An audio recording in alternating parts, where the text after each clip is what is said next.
আঘাতের আগেই উপকূলে রেমালের তাণ্ডব, জেলায় জেলায় ঝড়ো বাতাস, বৃষ্টি। মোংলা পায়রায় 10 নম্বর মহাবিপদ সংকেত, চট্টগ্রাম কক্সবাজারে 9। মোংলায় ট্রলারডুবিতে নিখোঁজ 2 এবং আয়ের চেয়ে ব্যয় বেশি। মহাসংকটে পৌনে 200 বছরের চা শিল্প। বন্ধ হচ্ছে একের পর এক বাগান। সিন্ডিকেটের কারণে নিলামে দাম না পাওয়ার অভিযোগ মালিকদের।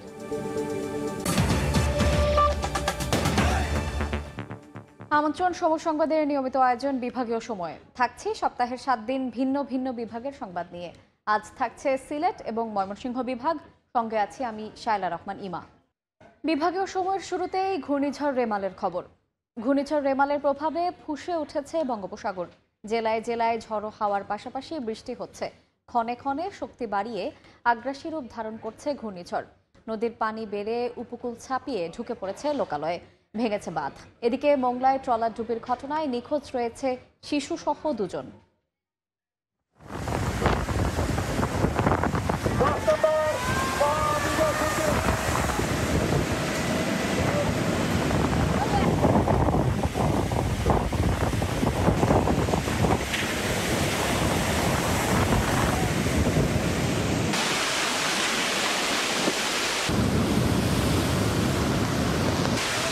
ভয়ঙ্কর রূপে শক্তি বাড়িয়ে ধেয়ে আসছে রেমাল। আগ্রাসী রূপ উপকূলে উপকূলে। প্রতি মুহূর্তে বদলে যাচ্ছে সাগর ও নদী তীরবর্তী এলাকাগুলোর আবহাওয়া। পূর্ণ শক্তি নিয়ে দেশের উপকূলে ঝড়ের অগ্রভাগ এগিয়ে আসছে। বয়ে যাচ্ছে দমকা ঝড়ো হাওয়া। সাগর ফুঁসে উঠেছে স্বাভাবিকের চেয়ে কয়েক গুণ বেশি মাত্রায়। গর্জন তুলে হুঙ্কার দিচ্ছে বড় বড় ঢেউ, জানান দিচ্ছে রেমালের তেজ। ওমানের নাম দেয়া চলতি বছরের প্রাক বর্ষা মৌসুমে রেমালের সর্বনাশা তাণ্ডব ব্যাপক ক্ষয়ক্ষতির কারণ হতে পারে বলে জানাচ্ছে আবহাওয়া দপ্তর। সময়ের সঙ্গে সঙ্গে কেন্দ্রবিন্দু আরও বেগতিক, আরও আগ্রাসী হয়ে ছুটছে। পশ্চিমবঙ্গের সাগর দ্বীপের পাশাপাশি মূল আঘাত আশ্রয় পড়বে বাংলাদেশের উপকূলে, যার আঘাত সবচেয়ে বেশি দাপট ছড়াবে 18 জেলায়। এর মধ্যে পটুয়াখালীর খেপুপাড়া বিপজ্জনক অবস্থায়, সুন্দরবনেও তাণ্ডব লীলার শঙ্কায় বাসিন্দারা। এরই মধ্যে বাতাসের প্রবল গতিবেগে লন্ডভন্ড পরিস্থিতি তৈরি হয়েছে উপকূলীয় এলাকাগুলোতে। বিভিন্ন জায়গায় ঝড়ো হাওয়া ও থেমে থেমে বৃষ্টি হচ্ছে। নদীর পানি বেড়ে উপকূল ছাপিয়ে লোকালয়ে ঢুকছে পানি, ভেঙে গেছে বাঁধ, হিমশিমে জনপদ। রেমেল অতিক্রমের সময় 8 থেকে 10 ফুট জলোচ্ছ্বাস হতে পারে। সেই সঙ্গে অতি ভারী বৃষ্টিতে 5 জেলায় ভূমিধসের শঙ্কার কথাও জানিয়েছে সংস্থাটি। এই অবস্থায় উপকূলের বাসিন্দাদের আশ্রয় কেন্দ্রে নিতে মাইকিং করছে স্থানীয় প্রশাসন। ঘূর্ণিঝড় রেমালের প্রভাবে 10 নম্বর মহাবিপদের সংকেতের মধ্যে মোংলায় নিরাপদ আশ্রয়ের দিকে ছুটতে থাকেন ধারণ ক্ষমতার 4 গুণ বেশি যাত্রী নিয়ে একটি ট্রলার। এতে ট্রলারটি পাড়ের কাছাকাছি জায়গায় ডুবে যাওয়ায় অধিকাংশ যাত্রীরাই সাঁতরে তীরে উঠলেও শিশুসহ 2 জন নিখোঁজ হন।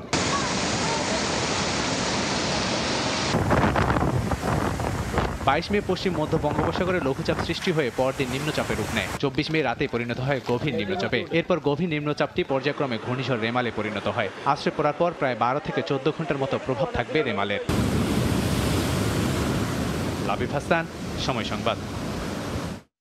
ঘূর্ণিঝড়ের প্রভাব জানাতে পটুয়াখালীর কুয়াকাটায় আছেন শিকদার জাবির হোসেন, চট্টগ্রামের পতেঙ্গায় আছেন কমল দে এবং সাতক্ষীরার আশাশুনিতে আছেন তানজিম আহমেদ।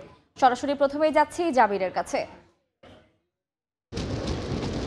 ঘূর্ণিঝড় রেমাল একেবারেই উপকূলের নিকটে অবস্থান করছে। পায়রা সমুদ্র বন্দর থেকে এই মুহূর্তে 200 কিলোমিটার দূরে অবস্থান করছে এই ঘূর্ণিঝড়টি। এবং আবহাওয়া অধিদপ্তর সূত্রে আমরা জানতে পেরেছি এই ঘূর্ণিঝড়টি আবহাওয়া অধিদপ্তর যেমনটি জানিয়েছিলেন যে বিকেল 3টা নাগাদ অগ্রভাগে এটি প্রভাব পড়তে শুরু করবে এবং স্থলভাগে সন্ধ্যার পরে আঘাত হানার কথা আবহাওয়া অধিদপ্তর জানিয়েছিলেন।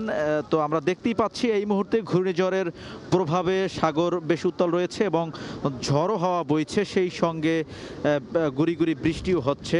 কতক্ষণ পর পর বৃষ্টি আবার ঝড়ো হাওয়া হচ্ছে, এভাবে আসলে মানুষের মধ্যে একটা আতঙ্ক বিরাজ করছে। আর উপকূলের যে নির্মাঞ্চলগুলো রয়েছে সেই নির্মাঞ্চল প্লাবিত হয়েছে। দুপুরের যে জোয়ার হয়েছিল, জোয়ারের চাপে নির্মাঞ্চলের বিধ্বস্ত বেড়িবাঁধ বা অরক্ষিত যে বেড়িবাঁধগুলো, সেই বেড়িবাঁধ বাদ দিয়ে আসলে পানি প্রবেশ করেছে। পানি প্রবেশ করার কারণে মানুষের ঘর বাড়ি পানির নিচে ডুবে আছে, এটা আমরা জানতে পেরেছি। আপনারা জানেন জানেন যে পটুয়াখালী জেলার রাঙ্গাবালী উপজেলার চরমন্তাজ ও চালিতাবনিয়া একটি বিচ্ছিন্ন দ্বীপ। এই বিচ্ছিন্ন দ্বীপ দুটির বেশ কয়েকটি গ্রাম তো এই মুহূর্তে প্লাবিত রয়েছে। তো ওই সকল জায়গার মানুষের মধ্যে কিন্তু আতঙ্ক রয়েছে। রাতে যেহেতু ঘূর্ণিঝড় আঘাত হানলে উপকূলের নিম্নাঞ্চলের ওসব মানুষ আসলে আতঙ্কে রাত কাটাবে, নির্ঘুম রাত কাটাবে। তবে এখনো পর্যন্ত কিন্তু উপকূলের কোনো মানুষ আশ্রয় কেন্দ্রমুখী হচ্ছেন না, আশ্রয় কেন্দ্রে যাচ্ছেন না। তবে সন্ধ্যার আগেই আশ্রয় কেন্দ্রে মানুষ যাবেন এমনটা আমরা জানতে পেরেছি। তো পটুয়াখালীর উপকূল থেকে আমার কাছে এতটুকুই ছিল আবহাওয়া পরিস্থিতির সবশেষ তথ্য। চট্টগ্রামের পতেঙ্গায় আছেন আমাদের সহকর্মী কমল দে, আমরা সরাসরি চলে যাব তার কাছে।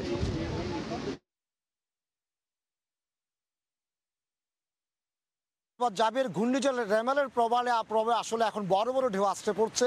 যেহেতু এখন পূর্ণ জোয়ার চলছে, জোয়ার পূর্ণ প্রায় দুপুর 2টা পর্যন্ত চট্টগ্রামের এই অংশে জোয়ার ছিল, এখন জোয়ার কাটতে শুরু করেছে ভাটা, অর্থাৎ ভাটা আসছে। তারপরে আমরা দেখছি বড় বড় ঢেউ আসতে পড়ছে এই উপকূলীয় এলাকায়। তবে যেসব এলাকায় বেড়িবাঁধের সমস্যাতে সেসব এলাকা কিন্তু প্লাবিত হওয়ার একটা শঙ্কা সৃষ্টি হয়েছে। তবে চট্টগ্রামের জেলা প্রশাসক আবুল বাশার মোহাম্মদ ফখরুজ্জামান আমাদেরকে যেটি জানিয়েছেন সেটি হলো তারা যথাযথ ব্যবস্থা নিচ্ছেন। চট্টগ্রামে প্রায় 885টি আশ্রয় কেন্দ্র খোলা হয়েছে। বিশেষ করে চট্টগ্রামের সীতাকুণ্ড, মিরেশ্বরে, আনোয়ারা, বাঁশখালী এই যে উপকূলীয় এলাকা রয়েছে এবং কর্ণফুলী, সেই উপকূলীয় এলাকার মধ্যে যতটুকু প্রয়োজন হয় সেইটা পর্যন্ত যাতে সাধারণ মানুষ যাতে কোনো রকম আশ্রয়কেন্দ্রে যেতে পারে সেই রকম তারা প্রস্তুতি নিয়ে রেখেছে। এবং আমরা দেখতে পাচ্ছি এখন কিন্তু জোয়ার শেষ করে ভাটার দিকে সেই সময়ে কিন্তু বড় বড় ঢেউ আসতে পারছে উপকূলের মধ্যে।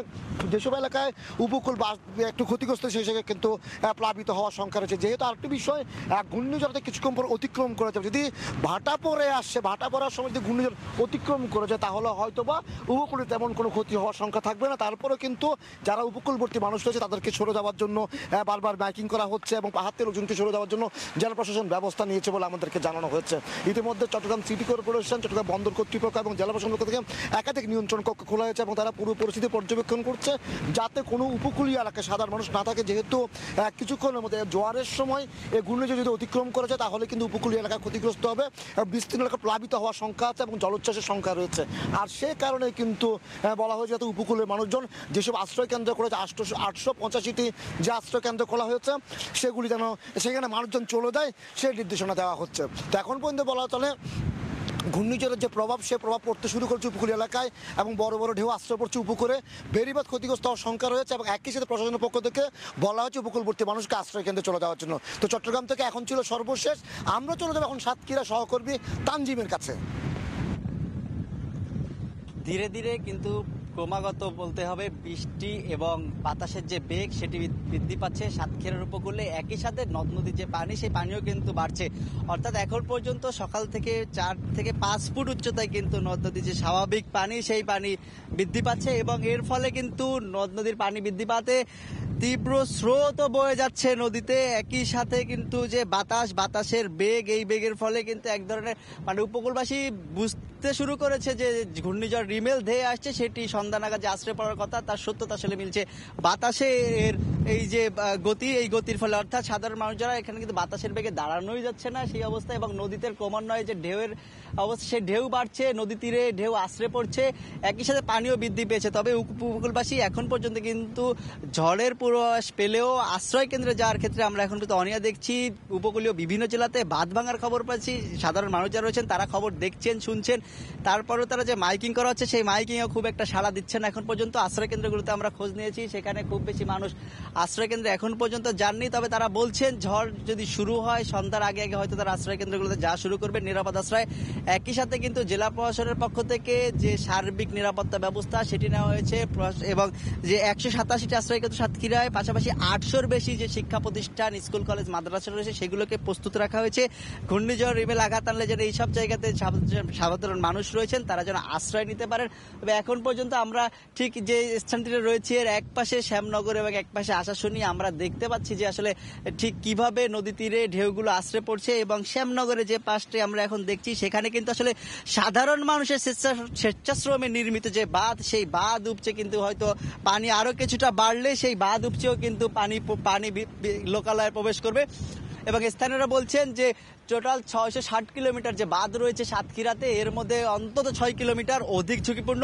এই ঝুঁকিপূর্ণ স্থানগুলোতে যদি তলিয়ে যায় এবং পানির উচ্চতা যদি আরো বাড়ে, সেক্ষেত্রে কিন্তু সাতক্ষীরার নিম্ন অঞ্চল প্লাবিত হবে বলে ধারণা করছেন স্থানীয়রা। তো সাতক্ষীরার উপকূলে ঘূর্ণিঝড় রিমেলের আঘাত হানার যে পূর্ব খবর আমার কাছে এই ছিল সর্বশেষ। ঘূর্ণিঝড়ের খবর জানাচ্ছিলেন সহকর্মীবৃন্দ। বিভাগীয় সময় আরও থাকছে। নির্মাণের 20 বছরেই জরাজীর্ণ নেত্রকোনার বেদনী ইউনিয়ন পরিষদ ভবন। ভাঙা রুমে ঝুঁকি নিয়ে চলছে প্রশাসনিক কার্যক্রম, সেবা না পেয়ে ক্ষুব্ধ স্থানীয়রা। ঘূর্ণিঝড় রেমাল মোকাবেলায় সব মন্ত্রণালয়ের ছুটি বাতিল করা হয়েছে জানিয়ে দুর্যোগ ব্যবস্থাপনা ও ত্রাণ প্রতিমন্ত্রী বলেছেন 8 লাখের বেশি মানুষকে আশ্রয় কেন্দ্রে নেওয়া হয়েছে। বন্ধ ঘোষণা করা হয়েছে উপকূলের সব শিক্ষা প্রতিষ্ঠান। আমাদের পর্যাপ্ত আশ্রয় কেন্দ্র আছে, প্রায় 8 লক্ষের বেশি মানুষ অলরেডি আশ্রয় নিয়েছে। আমাদের সমস্ত সেনাবাহিনী, কোস্টগার্ড, আমাদের নৌবাহিনী এবং আমাদের সিভিল প্রশাসন, আমাদের লোকাল প্রশাসন সবাই আমরা ঐক্যবদ্ধভাবে এটার ফেস করার জন্য আমরা তৈরি হয়ে আছি। সমস্ত মন্ত্রণালয়ের এবং দুর্যোগ আমরা ছুটি বাতিল করা হয়েছে। স্কুল খোলা থাকবে কিন্তু ক্লাস বন্ধ থাকবে। যেই সমস্ত এলাকা অ্যাফেক্টেড হওয়ার সম্ভাবনা ইতিমধ্যে ঘোষণা হয়েছে, সবাইকে এক্ষুনি নিরাপদ আশ্রয়ে যাওয়ার জন্য অনুরোধ করছি। সিলেটের 250 বছরের চা শিল্পে বর্তমানে মহা সংকট চলছে। দেশ স্বাধীনের পর চায়ের উৎপাদন ছিল 3 কোটি কেজির মতো। 2023 সালে উৎপাদন দাঁড়ায় 10 কোটি 30 লাখ কেজিতে, যা দেশের ইতিহাসে সর্বোচ্চ। তবে নানা কারণে ব্যাহত হচ্ছে এই উৎপাদন। উপযুক্ত মূল্য না পাওয়ায় বাগান বন্ধ করতে বাধ্য হচ্ছেন অনেক বাগানের মালিক। এ অবস্থায় নিলামে চায়ের সর্বনিম্ন মূল্য 300 টাকা নির্ধারণের দাবি তাদের। সংকট নিরসনে সম্প্রতি সিলেট ও মৌলভীবাজারের জেলা প্রশাসকের মাধ্যমে প্রধানমন্ত্রীর কাছে দেয়া স্মারকলিপি দেন চা বাগানের মালিকরা। বিভাগীয় সময় আরেকবার। এবার এইচএসসির ভর্তি পরীক্ষার খবর। শুরু হলো একাদশ শ্রেণীতে ভর্তির আবেদন। এবারও জিপিএ 5 পেয়েও অনেক শিক্ষার্থী ভর্তি হতে পারবেন না পছন্দের কলেজে। তবে বোর্ড বলছে প্রথম ধাপে কলেজ না পেলেও আরও 2 দফা আবেদনের সুযোগ থাকছে। শাকির আহমেদের রিপোর্ট। মাধ্যমিকের গণ্ডি পেরিয়ে একাদশ শ্রেণীতে ভর্তির অপেক্ষায় 16 লাখ ভর্তি ইচ্ছুক। 3 ধাপে অনলাইনে ভর্তির আবেদন চলবে রোববার থেকে 10 জুলাই পর্যন্ত। আর ভর্তি কার্যক্রম শুরু হবে 15 জুলাই, চলবে পরবর্তী 10 দিন। আর একাদশ শ্রেণীর ক্লাস শুরু হবে 30 জুলাই থেকে। মাত্র 150 টাকা ফি দিয়ে সর্বোচ্চ 10টি এবং সর্বনিম্ন 5টি কলেজকে পছন্দের তালিকায় অন্তর্ভুক্ত করার সুযোগ থাকছে ভর্তিচ্ছুদের। 150 টাকা আবেদন ফি দিয়ে একজন আবেদনকারী সর্বোচ্চ 10টি শিক্ষা প্রতিষ্ঠান এবং সর্বনিম্ন 5টি শিক্ষা প্রতিষ্ঠানের সে অপশন দিতে পারবে। প্রতি বছরের মতো এবারও শিক্ষার্থীদের পছন্দের তালিকার শীর্ষে ফলাফলে এগিয়ে থাকা রাজধানী ঢাকা সহ দেশের বিভিন্ন মহানগরের কলেজগুলো। তাই জিপিএ 5 পেয়েও কাঙ্ক্ষিত কলেজে পড়ার সুযোগ পাবে না অনেক শিক্ষার্থী। তার প্রাপ্ত নাম্বার যেটা পেয়েছে সেইটা এবং তার এই অপশনগুলো যদি সমন্বয় হয় তাহলে সে তার কাঙ্ক্ষিত কলেজটি সে সিলেকশন পেতে পারে। যারা সিলেকশন পাবে না প্রথম পর্যায়ে, একেবারে আবেদন করে নাই, এই ধরনের সকল শিক্ষার্থীদের জন্য আমাদের দ্বিতীয় ধাপের ব্যবস্থা রাখা হয়েছে। ঠিক পর্যায়ক্রমে এরকম তৃতীয় ধাপ পর্যন্ত আমরা সুযোগটা রেখেছি। একাদশ শ্রেণীর ভর্তির ক্ষেত্রে মোট আসনের 93% মেধা কোটা, যা সবার জন্য উন্মুক্ত। আর বাকি 7% 5% মুক্তিযোদ্ধার সন্তান আর 2% শিক্ষা মন্ত্রণালয়ের অধীনস্থ কর্মকর্তা কর্মচারীদের সন্তানদের জন্য সংরক্ষিত। শাকির আহমেদ, সময় সংবাদ, ঢাকা। ঘূর্ণিঝড় রেমালের বিষয়ে রাজধানীর আগারগাঁও আবহাওয়া অফিসে চলছে ব্রিফিং। সরাসরি যাচ্ছি সেখানে।